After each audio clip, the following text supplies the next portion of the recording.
नई दिल्ली 4 सितंबर 2025।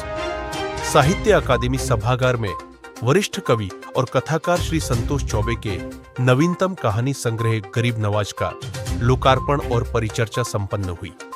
यह कार्यक्रम वनमाली सृजन पीठ दिल्ली और राजकमल प्रकाशन के संयुक्त तत्वावधान में आयोजित किया गया।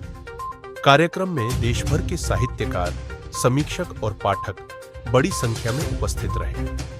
श्री संतोष चौबे, जो विश्व रंग के निदेशक और रविंद्रनाथ टैगोर विश्वविद्यालय के कुलाधिपति भी है, अब तक 6 चर्चित कहानी संग्रह लिख चुके हैं। हल्के रंग की कमीज, रेस्तरां में दोपहर, 9 बिंदुओं का खेल, बीच प्रेम में गांधी, मगर शेक्सपियर को याद रखना और प्रतिनिधि कहानियां।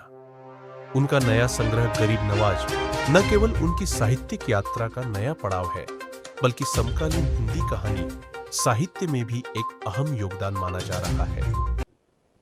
जी, मैं संतोष चौबे इस गरीब नवाज कहानी संग्रह का लेखक हूँ।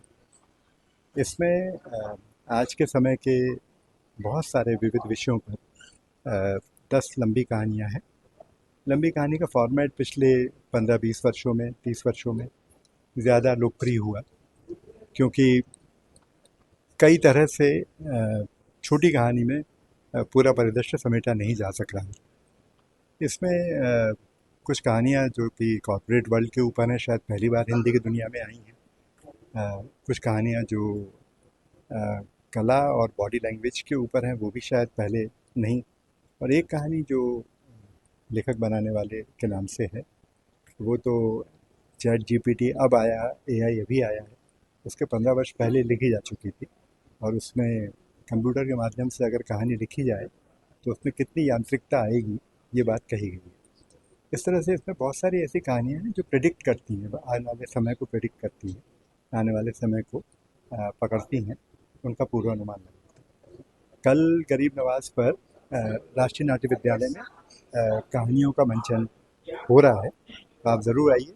ऐसा कहते हैं कि मेरी कहानियों में दृश्यात्मकता बहुत है और बिंब अच्छे बनते हैं, तो नाटककारों को बड़े पसंद आते हैं और नाटककार उनको कर चुके हैं। मतलब एक बार भारंगम में भी मेरी कहानी विभा मिश्रा जी लेके आई थी, और वो उनके हिस्से का प्रेम ही शायद वो कहानी थी जो वो लेके आई थी। भारंगम में सबसे सर्वोत्तम कहानी माना गया उसको। फिर लेखक बनाने वाले पर भोपाल में शोध हो चुके हैं। गरीब नवाज कल खेली जाने वाली है और उसके देश में 8-10 जगह शोध हुए हैं, जिसमें मैसूर दक्षिण भी शामिल है और उत्तर भी शामिल है, और इस तरह से वो कई जगहों पर लोकप्रिय हुई है।